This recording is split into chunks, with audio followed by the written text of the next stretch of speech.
Welcome, I'm Nina Griffin, and this is the Astrology and Magic channel. Today we'll talk about the astrology of February 2023. It's going to be an interesting month, and in many ways, a lot of the things happening this month are going to be under the surface, preparing us for the big changes in March. First off, I wanted to say thank you to all of my patrons. I appreciate all of your support. Thank you very much for all of your months and years of support so that I can make these videos and make magical elections. If you would like to become a patron, you can. You can go to patreon.com/NinaGriffin and you'll get access to exclusive and early videos as well as other astrological and magical materials. At the highest tier, you can get access to my monthly Magical Elections ebook, which tells you how and when to make planetary and other astrological talismans for the upcoming month. To do a quick recap of January was very much marked by Mars. Mars was on the fixed star Aldebaran, which is at 9 Gemini most of the month, and it's a violent and militant fixed star. It's the eye of the bull constellation. It actually glows a little bit red in the sky. There was a spate of violent incidents worldwide in January, especially as Mars got close to that 9 degrees of Gemini exactly, from mass shootings to machete attacks. Luckily, in February, Mars thankfully moves on from Aldebaran. Some of this intensity should ease. The new moon in Aquarius at the end of January was ruled by Saturn and only made a trine to Mars. But that Mars was on the ascendant when we set the new moon chart for Los Angeles, California, and it indicated the violence that we saw happen here in form of a major mass shooting. In Brazil, in January, supporters of the former president stormed government buildings in the capital in an attempt to force a return of their leader. This resulted in hundreds and actually thousands of arrests and firings up and down the chain of government by the new president. Interestingly, this occurred just after Mars turned direct, indicating the emboldening and a new empowerment of martial forces and movements, even if relatively short-lived.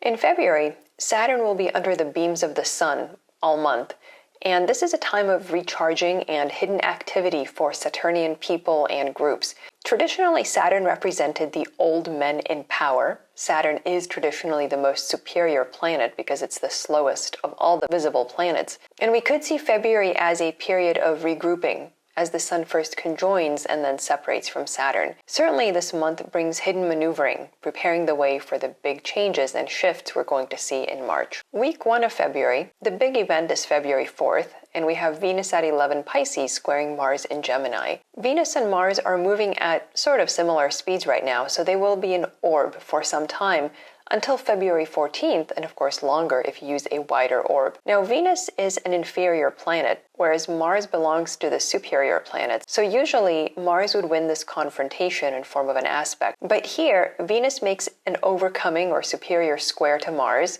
and she is in the sign of her exaltation, Pisces.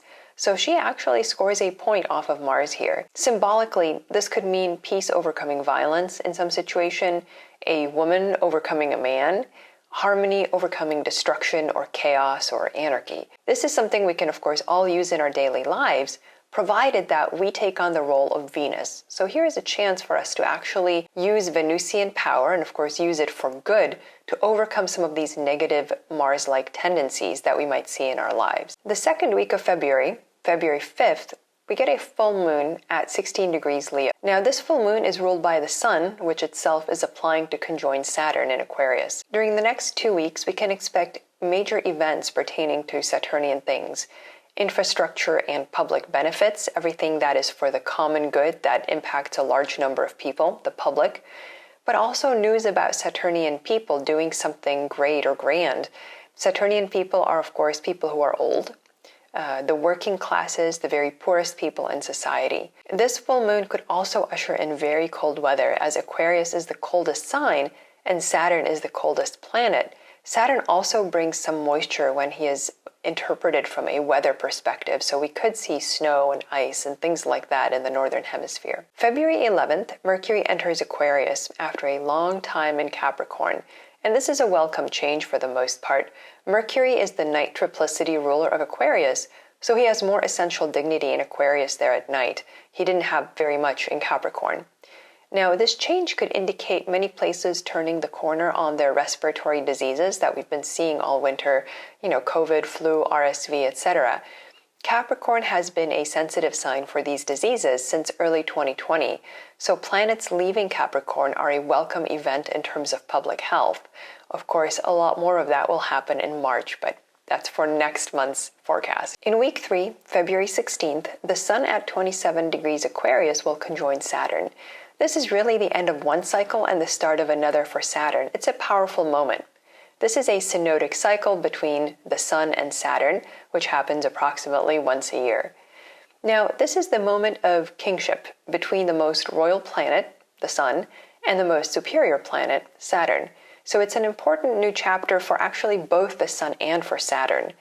We could see an important decision or agreement being made around this time that will have major social and political impact for the upcoming year and maybe even multiple years. As Saturn emerges from the Sun's rays in early March, the full meaning of this moment will be revealed. There is also, I would like to add, a good Saturn Kazemi talismanic election available this month in magical elections. Again, we only get this about once a year, and sometimes not even then, depending on the moon and other factors. Week 4 of February, February 19th, we have a new moon at 1 degree Pisces.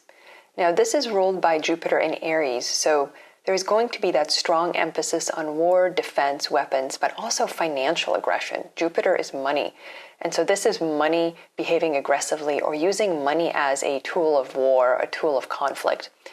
However, the new moon is about 3 degrees separated from Saturn in Aquarius, and even though they are in different signs and therefore they are not officially conjoined by traditional rules, Saturn will still have a dampening effect on the possible excesses of this new moon.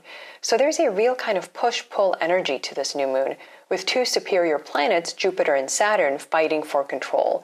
Saturn will want to be a lot more restrained, whereas Jupiter will just want to go out there and, well, knock some heads together. The same day, February 19th, Venus will enter Aries. This is a much more dramatic turn for Venus, compared to when she was in Pisces, who is now showy, bold, and brassy. It's potentially a challenging experience for women who are in the public eye. We may hear about some women or members of the LGBTQ community who are experiencing some difficulties because Venus is in her detriment in Aries. However, there's a lot of positivity to it ultimately. Something negative might come to a good end because Venus will pass through a conjunction to Jupiter during her time in Aries. So it's a good opportunity to have fun and let her hair down while Venus is in Aries, even if it is the sign of her detriment and not traditionally ladylike. Week 5 of February, February 21st, Mercury at 15 Aquarius will square Uranus in Taurus. This is an echo of the Saturn-Uranus square of 2021 and 2022, with more potential fighting over where we end up on the anarchy-oppression spectrum that I've spent so many times talking about. This is Mercury, though, so the fighting is primarily verbal, and unless there are other things going on at the moment, not terribly consequential. Now, the very next day, February 22nd, Mercury at 16 Aquarius will trine Mars. So what we could see here with this simultaneous square to Uranus and trine to Mars is that we're seeing a loud attempt to skew things in the direction of anarchy. But this is Mercury, who's an inferior planet, so all that he can do at the moment is shout very loudly. Probably it's best not to take him too seriously. We could see that Mercury allying itself with Mars via a trine suggests a desire for disruption and discussion, rumors, right? So there's a desire for Mercury and Mars to work hand in hand and trying to make some kind of change or disruption come about through speech. So this is February. Like I said, it's a month that will primarily prepare us for March. There's a lot going on here that's sort of sub rosa or under the table, if you will. We're not going to have really kind of major aspects except maybe for that Saturn and Sun conjunction, which is major in its own way. But of course, in March, we'll have 3 major planets, 2 superior planets and 1 outer planet changing signs and really kicking off a whole new era. If you haven't yet seen my whole year 2023 forecast video, to get the larger picture, check it out. And of course, subscribe to the Nina Griffin channel on YouTube. Thanks for watching.